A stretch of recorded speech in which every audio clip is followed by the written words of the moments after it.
बिस्मिल्लाहिर्रहमानिर्रहीम। तुमसे है पाकिस्तान में खुश आमदीद। मैं हूँ साजिद हुसैन। मजबूत मुस्तहकम पाकिस्तान पर हम बात करते हैं। कैसे मुल्क व मिल्लत की तामीर और तरक्की में हमने अपना किरदार अदा करना है।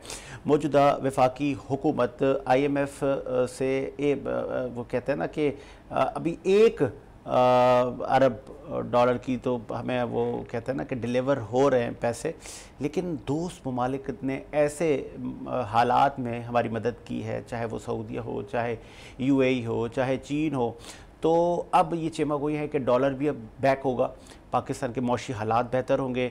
वज़ीर आज़म शहबाज शरीफ साहब का कहना है कि अब लोगों को रोज़गार भी देंगे।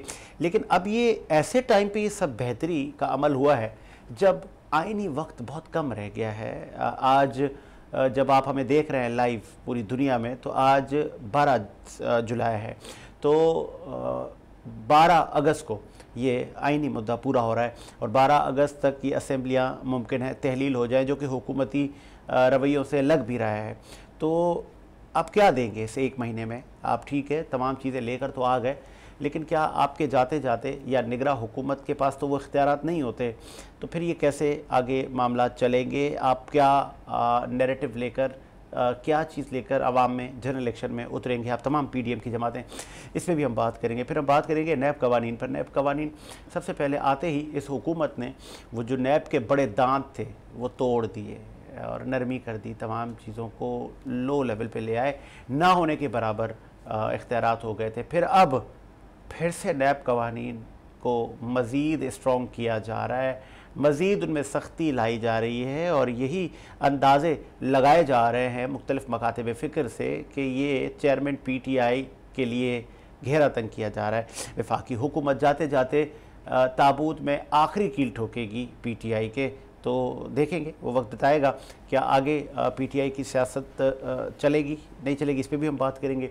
फिर हम बात करेंगे कराची की बदलती हुई सूरत हाल, और कराची में पहली बार मेयर कराची मुर्तज़ा वहाब सिद्दीकी साहब, जिनका ताल्लुक़ पाकिस्तान पीपल्स पार्टी से है, वो मुंतखब हो गया। बहुत तरक्याती काम पीपल्स पार्टी के भी जारी हैं।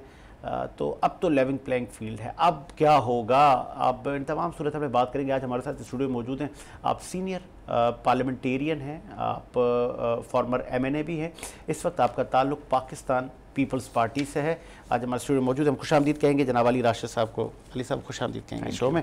बहुत शुक्रिया आपका। स्टार्ट करते हैं सर नैब कवानीन पर।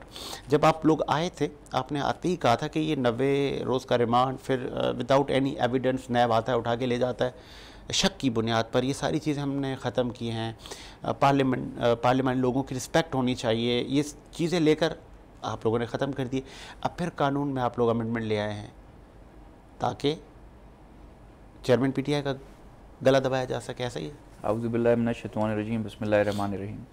देखें, आते ही जो कानून में नरमी आई या 90 डेज़ की बात हुई, तो हम एक बहुत कॉन्स्टिट्यूशनल बात करते थे कि अगर कोई है गिल्टी या कोई है केस में कुछ दम है तो उसको आप अरेस्ट करते हैं, तो फिर आपको कोर्ट में उसको प्रेजेंट भी करना पड़ता है। या 90 दिन गुजर जाते थे, इनको इंक्वायरी पूरी नहीं होती थी। तो ये देखें, ये जो हमने चेंजेस किए थे, तो अब आप कह रहे हैं घेरा तंग करना है खान साहब के ख़िलाफ़ या चेयरमैन PTI के ख़िलाफ़।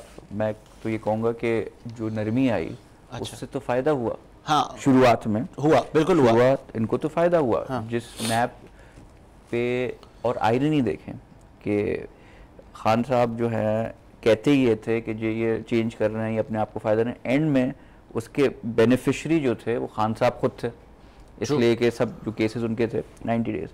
अब इस पे जो अमेंडमेंट्स हो रहे हैं, अब इसको वापस जो चेंजेस लाए जा रहे हैं उस पर वर्किंग चल रही है। अब I don't think it's going to be exactly the same जैसे पहले थे, मगर सब मिडिल ग्राउंड कुछ चेंजेस मुशावरत के साथ जो बिल्कुल ही चीज़ें हमें लगी कि बिल्कुल अनएक्सेप्टेबल। वजह क्या बनी? चूँकि आपने कम उम्र में पार्लियामेंट को देखा, पाकिस्तान की सियासत को डीपली देखा, और आज भी आप सियासत कर रहे हैं। पाकिस्तान पीपल्स पार्टी एक बड़ी जमहूरी पार्टी है। मुतअद्दिद बार चेयरमैन PTI कहते रहे आपकी हुकूमत को कि मैं मुज़ाकरात के लिए तैयार हूँ, लेकिन आप लोगों ने कहा सॉरी, बाय बाय, अब नहीं हो सकते मुज़ाकरात। रवैया ये रहा है पीपल्स पार्टी का, आप सबको लेके चले हैं, इसका आपका ट्रैक रिकॉर्ड ऐसा है। तो चेयरमैन PTI के टाइम पे आप लोगों का कोल्ड शोल्डर, वजह क्या? देखिए ऐसी बात नहीं थी, to be honest with you. हम तो चाहते थे कि डायलॉग से चीज़ें संभल जाए, बिकॉज हमारे लिए पाकिस्तान से बढ़ के और पाकिस्तान से पहले कोई चीज़ नहीं थी। खान साहब का एक ट्रैक रिकॉर्ड रहा है, जब वो 2013 से 2018 में ऑपोजिशन में थे, कंटेनर की सियासत की, उस वक्त डायलॉग करने के लिए तैयार नहीं थे। फिर 2018 में हुकूमत में आए। ये यहाँ तक कि जब कराची, कुछ चीज़ें जो मैंने ज़ाती अपनी आंखों से विटनेस की हैं वो मैं आपसे शेयर करूँगा, कि कराची आते थे तो चीफ मिनिस्टर से गवारा नहीं होता था इनको मिलना। ये डायलॉग में, मुशावरत से चलने में ये तो कभी यकीन रखते ही नहीं थे। ये पार्लियामेंट में आके हाथ नहीं मिलाना चाहते थे, कहते मैं चोर डाकुओं से हाथ नहीं मिलाता। इनका ये रवैया शुरू से रहा। फिर इवेंचुअली अगर आपको पता होगा कि हमने फिर भी, जब हम पीडीएम की हुकूमत पावर में आई, हमने फिर भी चाहा कि इनको मौका दिया जाए। इनसे फिर भी जमहूरी पार्टियां हैं, बैठ के डायलॉग से मसला हल करें। इसलिए उस वक्त भी ये बाज नहीं आए थे। हुकूमत में नई पार्टी आई, ये रोडों पे निकल रहे हैं, जेल भरो तहरीक पहली स्टार्ट कर रहे हैं। फिर जब इनके लोग गिरफ्तार होने शुरू हुए तो फिर ये उस पर धरने दे रहे हैं कि हमारे लोग गिरफ्तार क्यों हो रहे हैं। या तो आप माइंड मेकअप कर लें, जेल भरो तहरीक है तो आए जेल भरें, तो गिरफ्तारियों पे आपको मसले हो रहे हैं। तो ये कभी बिलीव ही नहीं करते थे। फिर आपको मैं आपको याद दिलाऊं कि आप कह रहे हैं हम डायलॉग करने को तैयार नहीं थे। हमने तो एक कमेटी बनाई थी, हुकूमती कमेटी थी और एक पीटीआई की कमेटी थी, जिनको साथ बैठ के इलेक्शंस की डेट, बाकी चीज़ें जो हैं उन पे फैसला करना था क्या है। मगर उस कमेटी में जो इन्होंने मेंबर्स, फवाद चौधरी हो गए और 2-3 और इन्होंने जो भेजे थे, उनके पास कोई पावर दी नहीं थी। हर चीज़ पे वो बाथरूम जाने से पहले तो उनसे पूछते थे, खान साहब से फ़ोन करके कि जी ये बाथरूम चले जाएं। उनको हमने बहुत ही एक अच्छी ऑफर भी दी कि we can meet in the middle. Pakistan की कोई जो एक आप उस तरफ लेके जा रहे हैं एनआरकी की तरफ, इससे बेहतर वी विल सिट, हम बात कर लेते हैं। तो वो वहाँ से उनका मैसेज आया कि नहीं, आप असेंबलीज अभी डिसॉल्व करें फिर बात होगी। मैंने कहा ये नेगोशिएशन या टॉक्स, डायलॉग ऐसे थोड़ी होता है कि आप डिसॉल्व करें फिर बात होगी। तो फिर कमेटी बनाई क्यों आपने? तो चेयरमैन पीटीआई का थोड़ा मुझे जहनी तवाज़ुन और थोड़ा मुझे मेंटली डिस्टर्ब लगे, इसलिए कि ऐसी डिसीजन मेकिंग ओवरबोर्ड चले गए। वो एस्टैब्लिशमेंट की बातें करने में, हमसे पीडीएम से दुश्मनी में आगे बढ़ गए, बहुत आगे निकल आए, बहुत आगे बढ़े कि उनसे। अली राशिद की नज़र में सानिया 9 मई जी साजिश थी या कि चेयरमैन पीटीआई और पीटीआई के लोगों की सियासी मिस्टेक और ख़ुदकुशी? देखें, जो भी हुआ, बड़ा एक ज़माना होता था कि आप गिल्टी बाय एसोसिएशन होते थे। ठीक है, कि आप कहीं किसी को, आप किसी के, आपकी जान पहचान निकली। ये मैं 90s के ऑपरेशन जब किसी के खिलाफ होता था या कोई होता था 90 की दिहाई में, तो मैं आपसे अभी मिल के कहीं गया हूँ और मुझे ह्यूमन इंटेलिजेंस मुझे फॉलो कर रही है, तो वो देखेंगे जी आपसे मैं मिला तो हो सकता है आप भी शरीक जुर्म हो किसी चीज़ में। ये उस ज़माने में होता था। अब जो है जदीद टेक्नोलॉजी है, स्टेट ऑफ द आर्ट। ठीक है ना। May 9 को जो भी हुआ, पहले तो मुझे बताएं कि आपने एक ऑडियो वीडियो बयान ऑलरेडी से तैयार करके रखा हुआ था कि अगर मैं गिरफ्तार हो जाऊं तो आप सबको निकलना है, ठीक है, और ये करना है। फिर आप बहुत ऑर्गेनाइज तरीके से आपके कायदीन, लीडर्स पीटीआई के कोर कमांडर हाउस और बाकी जगहों पे सबको लेके गए, खुद मौजूद होते हुए अपनी निगरानी में। उनकी ऑडियो कॉल्स जो हैं ट्रेस हुई, उनकी जियो फेंसिंग हुई, बड़ा टारगेटेड और बहुत ही इंटेलिजेंस बेस्ड ऑपरेशन हुआ, जिसने साबित किया कि जो May 9 थी, it was a plan thing by the PTI. Okay, ठीक है ना। फिर आप में कोई शर्म हया नाम की चीज़ थी नहीं।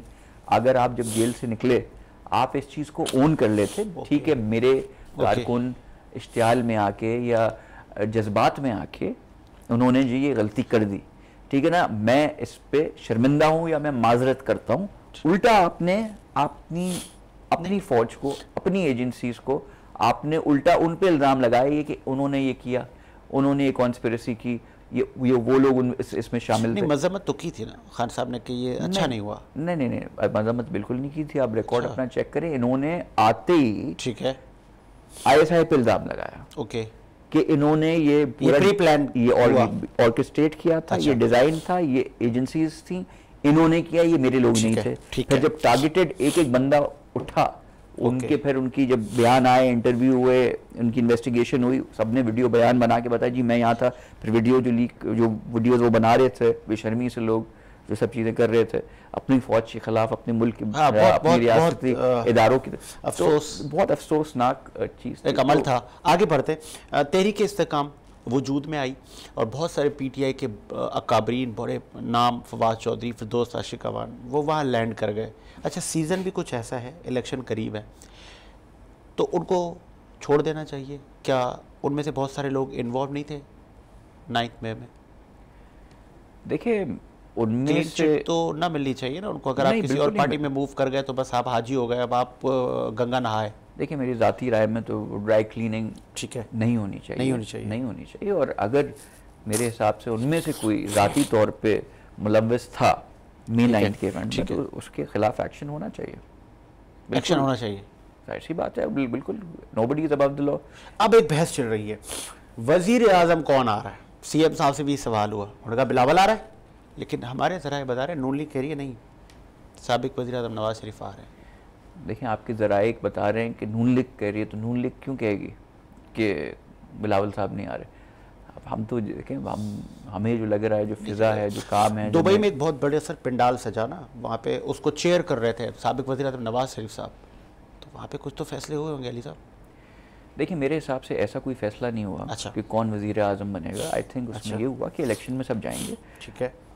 इत्तेहाद का मतलब जैसे पीडीएम का बना, ये नहीं, इसका मतलब ये नहीं होता कि आप पहले ही डिसाइड कर लेंगे प्राइम मिनिस्टर कौन है। उसमें ये होता है कि इलेक्शन हम लड़ेंगे सब, और अपनी पूरी क़ुव्वत और अपनी जज्बा और जितनी मेहनत है हम करेंगे। फिर जब नंबर्स आएंगे, फिर अलाइंसेस बनेंगी, तो फिर उस वक्त हम डिसाइड कर लेंगे। मगर हाँ, ये ज़रूर बात है कि हमने एक कॉर्डियल रिलेशन के एक खुशगवार माहौल में जैसे होना चाहिए सियासी जमातों को एक दूसरे के साथ, उस तरह चलने का फ़ैसला किया है। इमरान खान साहब ने जो चेयरमैन पीटीआई ने जो एक रिवायत डाल दी थी, ठीक है, तू तड़ा की, गालियां देना, बिलो द बेल्ट जाना, बात नहीं करना, और वो लीडरशिप से जो आता है ट्रिकल डाउन उनके नीचे नौजवानों में होता है, वो बदतमीज़ी की तरबियत जो अपने पीटीआई वर्कर्स को दे रहे थे, तो वो हमने ये डिसाइड किया कि ऐसा नहीं होगा, ज़ाती पर्सनल अटैक्स नहीं होंगे, माहौल ख़राब नहीं होगा, माशरे को, फैब्रिक ऑफ सोसाइटी को ख़राब नहीं करेंगे हम, जो हो रही थी। ठीक है, आगे बढ़ाते हैं ना सिलसिले को। अब ऐसा सीज़न है अली साहब के नाराज़गी होंगी, आपका पीडीएम का बड़ा इत्तेहाद था, नज़र ये आ रहा है कि अब एक दूसरे के खिलाफ स्टेटमेंट अभी से ही आना शुरू हो गई हैं। गिलगित असेंबली को ताला लगा तो रज़ा रब्बानी ने बड़ा तनकीद किया हुकूमत पर। फिर महंगाई, पेट्रोल प्राइसेस, बिजली की कीमतों का बढ़ना, आपका ऐसे 1 साल का जो पूरा आपकी जो सर्विसेज थी, अब जब आप वोट लेने के लिए जाएंगे तो लोग आपसे सवाल नहीं करेंगे कि आपने 1 साल में क्या दिया? जी बिल्कुल सवाल करेंगे, हम जवाब देंगे। क्या जवाब देंगे? क्या दिया आप लोगों ने 1 साल में? मैं एक आम आदमी हूँ, मैं कह रहा हूँ अली साहब, आप लोगों ने कानूनी तरीके से आप लोग आए, आपने एक हुकूमत को रुखसत किया, वो डिलीवर नहीं कर पा रही थी, आप लोग आए, क्या दिया आप लोगों ने? मैं आपको बताता हूँ। देखें, सबसे पहले तो IMF की जो डील है, ठीक है, चेयरमैन पीटीआई ने पाकिस्तान को नुकसान, पाकिस्तान दुश्मनी में, मैं नहीं कहूँगा ये कोई सियासी दुश्मनी थी, इसलिए नुकसान पाकिस्तान को पहुँचा, उसके तहत उन्होंने लैंड माइन्स बिछाई। जो मुआहदे उन्होंने IMF से किए उससे बैक ट्रैक किया। फ्यूल लेवी पे जो सब्सिडी इन्होंने कहा था IMF को हम नहीं देंगे, इन्होंने दी, इसलिए उनको पता था कि आने वाली हुकूमत जो भी होएगी उसका ब्रंट उनको बर्दाश्त करना पड़ेगा, इसलिए IMF नाराज़ होगा, और हुआ। इसलिए IMF की नज़र में पाकिस्तानी हुकूमत कुछ नहीं है, पाकिस्तान की स्टेट है, वो नहीं जानती PMLN हो या पीपल्स पार्टी हो या PTI हो, मगर ये खान साहब करके गए। फिर उनके सिटिंग जो फाइनेंस मिनिस्टर थे, उनकी ऑडियो लीक आई कि we don't give a damn about Pakistan, हमारे लीडर के साथ हुआ है, आप ख़त लिखो IMF को कि हम पैसे नहीं देंगे, लोन मत दो। आपका मुल्क डिफ़ॉल्ट की नहज पे पहुँचा हुआ, ठीक है, 4 साल में आपने ये हालत कर दी। ठीक है, आपके फाइनेंस मिनिस्टर जो हैं साबिक, वो कह रहे हैं कि लिख के दो, नुकसान पहुंचाने के लिए पाकिस्तान को, कि आपने मुल्क दुश्मनी में हर हदें आपने पार कर दी। ठीक है ना। सबसे पहले हमने जो काम किया है उस चीज़ को स्टेबलाइज किया, IMF को हम ट्रैक पे लाए, दे रहा है, दुरुस्त आए, कर लिया हमने। उनकी जितनी भी उन्होंने बिगाड़ डाला था उसको सुधारने में टाइम लगा, मगर हमने कर लिया। अब मैं आ जाऊँ ना, आपने एक सवाल पूछा, ठीक है, IMF हो गया, डॉलर नीचे आ रहा है, स्टॉक मार्केट बढ़ रही है। ठीक है। आप FATF की ग्रे लिस्ट में होते थे, FATF की ग्रे लिस्ट से उठ के आप क्लियर हो गए, वाइट लिस्ट में आ गए। ठीक है ना। तो ये सब चीज़ें हैं, बेहतर है, मामला बहुत बेहतरी की तरफ जा रहे हैं। 4 साल के बिगाड़ को 1 साल में हमने संभाला है और आने वाले वक्तों में भी संभालेंगे। आज आप देखें ना, सऊदी अरेबिया आपको पैसे दे रहा है, ठीक है, UAE से आपके पास आ रहे हैं, आपको चाइना आपको दे रहा है, IMF आपके साथ सही हो गया है। आपने तो खान साहब ने तो आइसोलेट कर दिया था हमें इंटरनेशनली। हाँ, कोई आपसे बात करने को तैयार नहीं था। ठीक है अली साहब, मुझे प्रोड्यूसर साहब ब्रेक का कह रहे हैं सर, आप कहीं नहीं जाइएगा, एक ब्रेक लेते हैं और ब्रेक के बाद हाजिर होते हैं।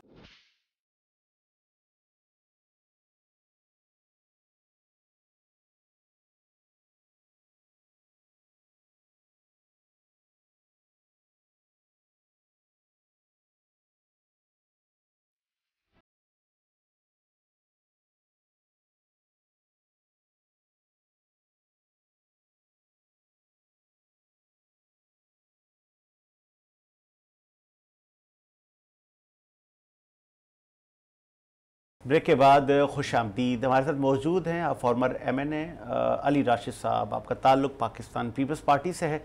कोशिश की हमने वफाकी सियासत पर उनसे बात करें, क्योंकि वफाक में भी आप बड़े कलीदी आपका किरदार है, आप बड़े इत्तेहादी हैं। आपकी ही वजह से कहा जा रहा है कि ये हुकूमत चल पाई है और चल रही है, और बड़ी अहम कानून साजियाँ भी आप करते हुए ये मंजिल तय करते जा रहे हैं। अब आगे चल के असेंबलियाँ का वक्त भी पूरा होना है और फिर एक नया सेटअप आना है। अब ज़रा बात कर लेते हैं, आप भी पहले इलेक्शन लड़ चुके हैं और रुकने पार्लियामेंट बन चुके हैं, और आप कराची वाले हैं और आज भी अभी भी कराची में ही आप सर्विसेज अपनी दे रहे हैं। अली साहब, कराची का एक डिस्ट्रिक्ट है कोरंगी, जहाँ पे आप अक्सर हमें नज़र आते हैं लोगों के बीच में, लोगों के काम करवाते हुए। ठीक है, और अगर मैं माजी में जाऊँ तो कभी आपने यहाँ से इलेक्शन जीता भी था जी। तो अब बहुत सारे लोग कह रहे हैं कि आज इलेक्शन करवा लो, आज PTI जीत जाएगी। आप क्या कहेंगे? आपको भी टफ टाइम मिलेगा कोरंगी में? देखिए, मैं तो जो लोग ये कह रहे हैं तो मैं तो उनसे कहूँगा जवाब में, आज इलेक्शन हुआ था मगर PTI नहीं जीती। बल्दियाती इलेक्शन महीना भी नहीं हुआ, अभी बल्दियाती इलेक्शन जो हुए हैं 2-3 महीने पहले हुए, उसके बाद एक बाई इलेक्शन फिर से UC2 में हुआ उस हल्के में, और PTI का वजूद ही नहीं था। पीपल्स पार्टी नंबर 1 पे थी, जमात इस्लामी नंबर 2 पे थी, PTI नंबर 3 पे थी।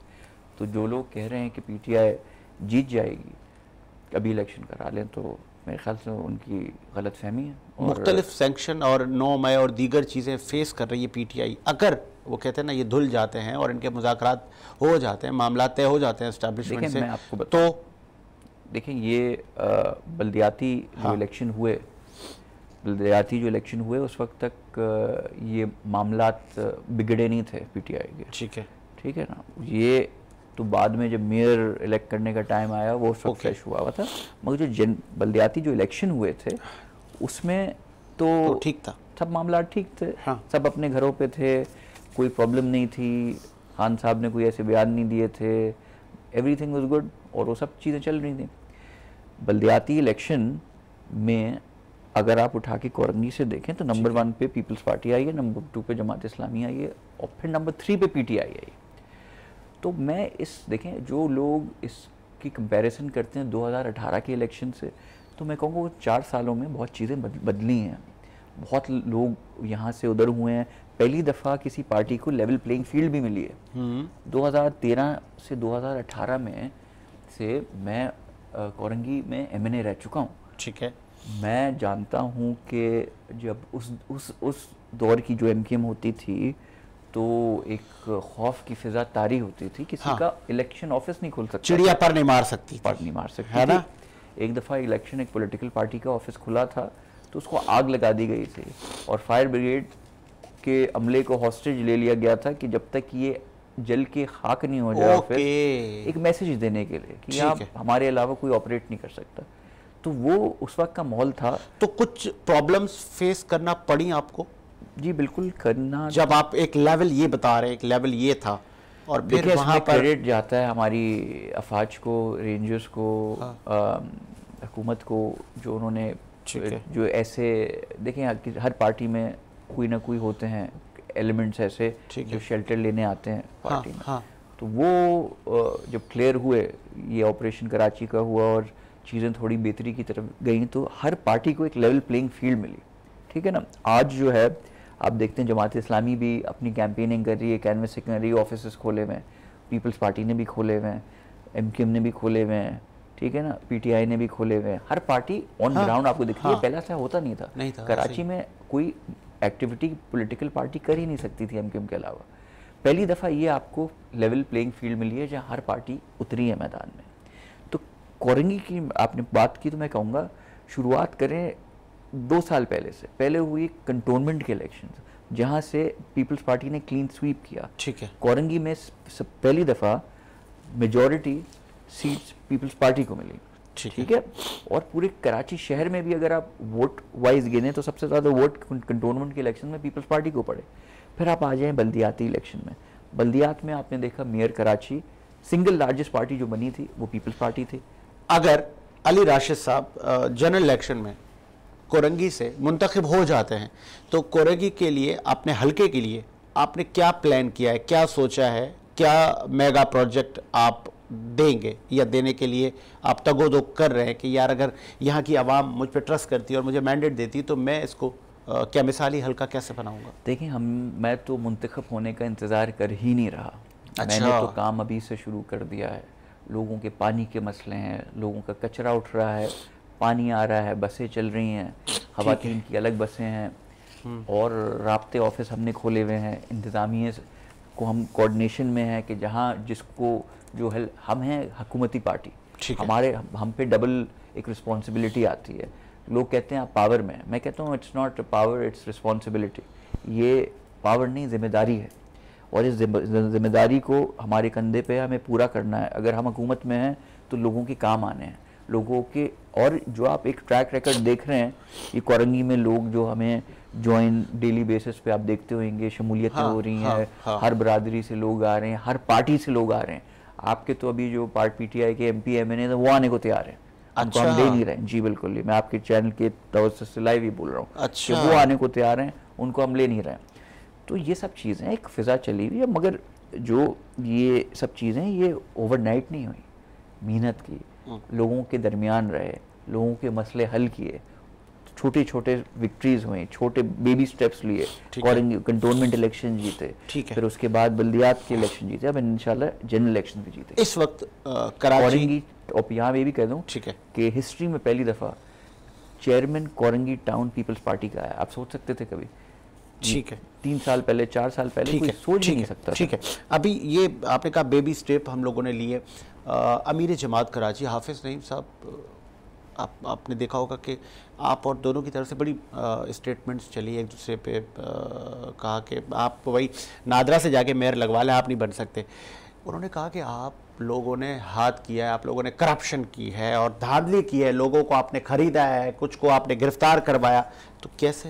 देखिए सर, बात यह है बहुत इल्ज़ामात लगे आप लोगों पर। नहीं, देखिए मैंडेट चोरी किया आप लोगों ने। हाफिज़ नईम साहब को जो है मसला ये था कि वो जहनी तौर पे अपना मेयर बन चुके थे कराची के। अच्छा, हाँ, जहनी तौर पे वो बन चुके थे मेयर, मगर वो होता है ना जब दिल टूटता है तो सीधा असर दिमाग पे होता है, वो कहते हैं। तो वो उनके साथ हुआ। ठीक है। अब जब रियलिटी आई, फिगर आया, मुझे बताएं कि क्या कर दिया हमने भाई। ठीक है। हम तो सिंगल लार्जेस्ट पार्टी वैसे ही जीती, ठीक है। ठीक है। सिंगल लार्जेस्ट पार्टी जो थी पीपल्स पार्टी थी। नंबर 2 पे टेक्निकली हक सबसे ज़्यादा जिसको सीटें मिली हैं उसका बनता है। ठीक है। हम तो इनके साथ मिलके काम करने को भी तैयार थे। ये तो जमात इस्लामी को इतना बड़ा नुकसान पहुंचाया है अपनी ज़ाती अना की वजह से। हाफिज़ नईम साहब ने, वो चाहते तो कोई डिप्टी मेयर अभी जमात इस्लामी का होता। ठीक है। हमारा मेयर हमारा होता, हम सब मिलके अब ये धरनों की सियासत ख़त्म होती। लोगों के मसले मसाइल रिजॉल्व हो रहे होते। मगर इन्होंने कहा ना खेलूंगा ना खेलने दूंगा। अच्छा। अब हार गए, अब तस्लीम कर लें, यहाँ जा रहे हैं, वहाँ धरने, वो रोना धोना, बता दें हमने किया क्या है भाई। या तो एक शख्स लिया है जिसने हमारे फेवर में वोट दे दिया हो। कुछ लोग आपके बड़े बड़े नाम, फवाद चौधरी, आप फिरदौस आशिक अमान, ये सब बड़ी बड़ी लोग पार्टियां छोड़ के आपके जा रही हैं कि हमें पार्टी में आपके काम नहीं करना मेन 9th के बाद। ट्रू। तो क्या हुआ अगर चंद आपके काउंसलर्स ने यूसी वो इतनी बड़ी सियासी शख्सियत वो छोड़ के जा रही हैं, तो हो सकता है इन लोगों पे भी इम्पैक्ट आया हो, जी हमें नहीं पीटीआई में करना, और उन्होंने किसी को वोट नहीं दिया। अगर वो आके हमें हमारे फेवर में हमें वोट दे रहे होते तो मैं समझता कि आप कहते जी उनको खरीद लिया गया, उनको दबा दिया गया, वो फलाना कर दिया गया। यहाँ तक कि उनके कुछ लोग जो May 9 पे निकले थे और गिरफ्तार हुए थे, उस चक्कर में हमने तो यहाँ तक उनको फैसिलिटेट करने के लिए कहा कि वो जेल से वोट डालने के टाइम उनको हम लाएंगे टू वोट, और हमसे क्या चाहते हैं। मगर जाहिर सी बात है, कोई इतनी देखें उनकी, आप अगर उठा के जमात इस्लामी की देखें, इनकी जो कैंपेन चली सोशल मीडिया पे, टीवी चैनल्स पे, अरबों रुपए का बजट लगा। अच्छा, ये कहाँ से आया? ये क्या ज़कात का पैसा था? ये कोई फाइनेंसर्स थे?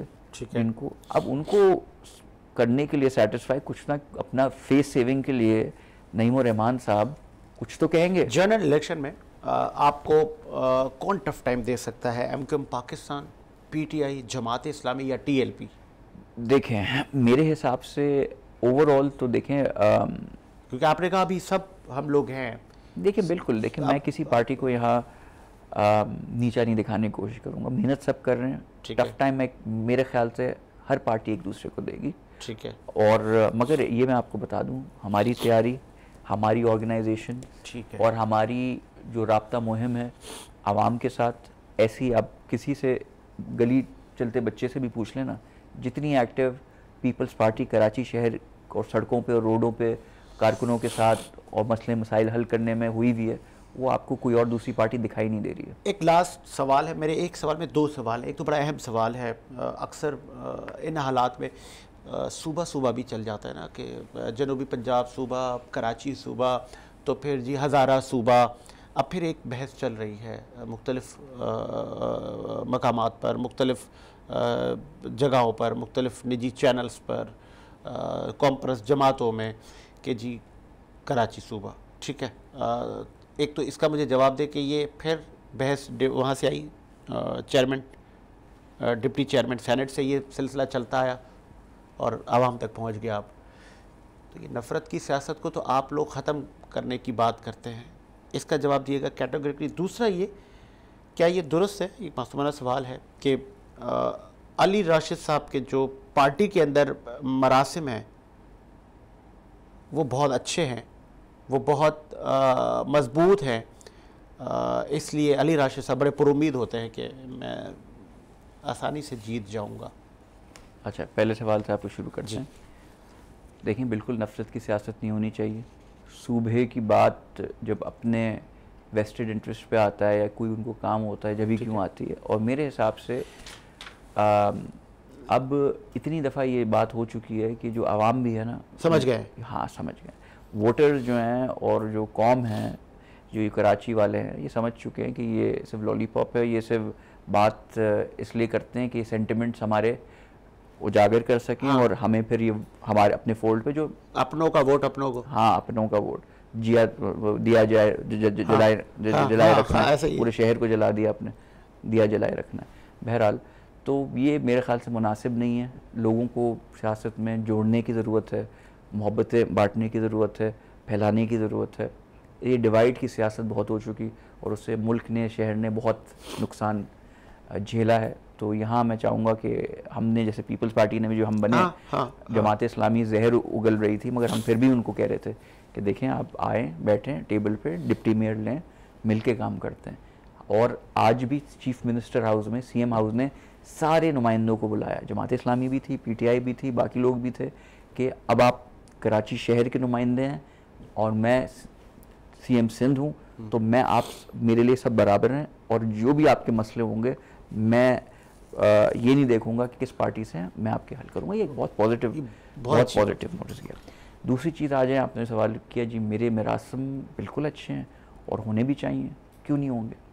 मैं 4 साल हो गए हैं मुझे पीपल्स पार्टी में, और दिन देखा ना रात देखा, मेहनत की, काम किया, पार्टी से कोई इन रिटर्न मरासम तो आप उसके कहना जो पैराशूटर हों और आके उन्होंने कोई ओहदा ले लिया हो, स्पेशल असिस्टेंट बन गए हों, ठीक है ना, कोई वजारत ले ली हो, कोई सेनेटरशिप ले ली हो, जो मार देना। मैं तो पार्टी में 4 साल से बगैर किसी पोर्टफोलियो के, बगैर किसी पोजीशन के काम कर रहा हूँ। बगैर कोई ओहदा नहीं है? कोई ओहदा नहीं है, बेलॉस, बगैर किसी पोजीशन के, बगैर किसी चीज़ के, अपने हल्के में टाइम देता हूँ, मीडिया पे आके रिप्रेजेंट करता हूँ। ओहदे की दौड़ में नहीं है आप? ओहदे की बिल्कुल दौड़ में नहीं, और पार्टी ने ये देखा है, तो शायद मिरासम इसलिए अच्छे हैं। अच्छा। अपने किसी ज़ाती काम से पार्टी के पास नहीं गया। मैं जब नेशनल असेंबली में था, I was the highest tax payer, अपनी ज़ाती बुनियाद पे बिजनेस के, ना पार्टी से कोई फेवर लिया, आके कंट्रीब्यूट ही किया। तो शायद पार्टी ने ये देखा, उस वजह से अच्छे मिरासम है, उस वजह से पार्टी में इज्जत है। तो आपकी बात से मैं इत्तेफाक ज़रूर करता हूँ, मिरासम ज़रूर है, मगर उनकी वजूहात क्या है उस पर मैंने रोशनी डाली। ठीक है, ये थे जी अली राशिद साहब आज हमारे साथ, और कोशिश की कि ओवरऑल इनसे हम गुफ्तगू करें। आज स्पेशल शो हमने अली साहब को डेडिकेट किया। लास्ट में मैं इनसे मैसेज लेना चाहूँगा, क्योंकि आप हाईएस्ट टैक्स पेयर होने के साथ साथ पाकिस्तान के मारूफ बिजनेसमैन भी हैं। तो बिजनेस इकनॉमिक समिट सर हम भी करते हैं, आपने भी पिछले साल पार्टिसिपेट किया था, अच्छी स्पीच भी आपने की थी, बहुत सारे लोगों को, बहुत सारे बिजनेसमैन को आपने अवार्ड दिया, उनको इनकरेज किया। 14 अक्टूबर को सीज़न 4 हमारा होने जा रहा है। अली साहब क्या मैसेज देंगे? 14 अक्टूबर हमारी कोशिश होती है हम तमाम बिजनेसमैन को इनकरेज करें, हम उनको अवार्ड दें, हम उनको उनकी पजीराई करें, क्या कहेंगे? देखिए, मैं यहाँ ये कहना चाहूँगा कि ये जितने भी आपके इवेंट्स होते हैं बड़े खुशाइन होते हैं और बड़े मोटिवेशनल होते हैं हर किसी के लिए, इसलिए कि आप ऐसे लोगों को सेलेक्ट करते हैं from all walks of life, जो अपने शोबे में या जिसमें भी वो काम कर रहे हैं उसमें कंट्रीब्यूशन अच्छी दे रहे हैं। और जो भी शख्स काम कर रहा होता है, मेहनत कर रहा होता है दयानतदारी से, उसको किसी और चीज़ की चाहत नहीं होती सिवाय इसके कि यार मेरी मेहनत को कोई रिकग्नाइज़ करे और एक्नॉलेज करे। तो वो आपने बड़ा ज़बरदस्त प्लेटफॉर्म बनाया है, फोरम बनाया है, हाँ, कि आपके शो में आके आपकी उनकी कंट्रीब्यूशन जो होती है, जब आप अप्रिशिएट करते हैं, उनको बुला के अवार्ड देते हैं, तो मैं ये गारंटी के साथ कह सकता हूँ कि वो शख्स जब वहाँ से निकलता है तो उसका जज्बा और बुलंद हो जाता है कि जो मैं काम कर रहा हूँ कल अगले साल उससे भी अच्छा काम करूँगा। और वो दिख रहा है, और लोग अप्रिशिएट कर रहे हैं, और अप्रिशिएट हाँ, कर रहे हैं। आप देखें, वो इससे ज़्यादा आप किसी की पीठ थपथपाएं, हाँ, मोटिवेट उसको करें कि यार आप अच्छा काम, आपने ये काम किया, और पब्लिक और आवाम और हम आपको अप्रिशिएट करते हैं, आप एक पाकिस्तान का असासा है, you're an asset to Pakistan, तुमसे है पाकिस्तान। जब आप उनको ये कहते हैं तो उसका भी सीना चौड़ा होता है। वो कहता है यार ये मैंने इस साल इतना काम किया, अगले साल इससे डबल पाकिस्तान के लिए काम करूंगा। क्या बात है। तो आप सही कहा, आप जो इम्पैक्ट ला रहे हैं वो शायद आपको भी अंदाज़ा नहीं है कि जहनों पे और दिलों में कैसे उतर रहे हैं आप, और उस वजह से पाकिस्तान को कितना फ़ायदा। क्या बात है। 14 अक्टूबर को अली साहब ने भी आना है। बिल्कुल हाजिर, और बेधड़क होकर पार्टिसिपेट हर साल करते हैं सर। अली साहब हमारे बहुत अच्छे दोस्त भी हैं। इसी उम्मीद के साथ कि मेरा मुल्क शाद आबाद रहे, मुझे साजिद हुसैन को इजाज़त दीजिए। मुलाकात होगी नए प्रोग्राम के साथ। अल्लाह हाफ़िज़।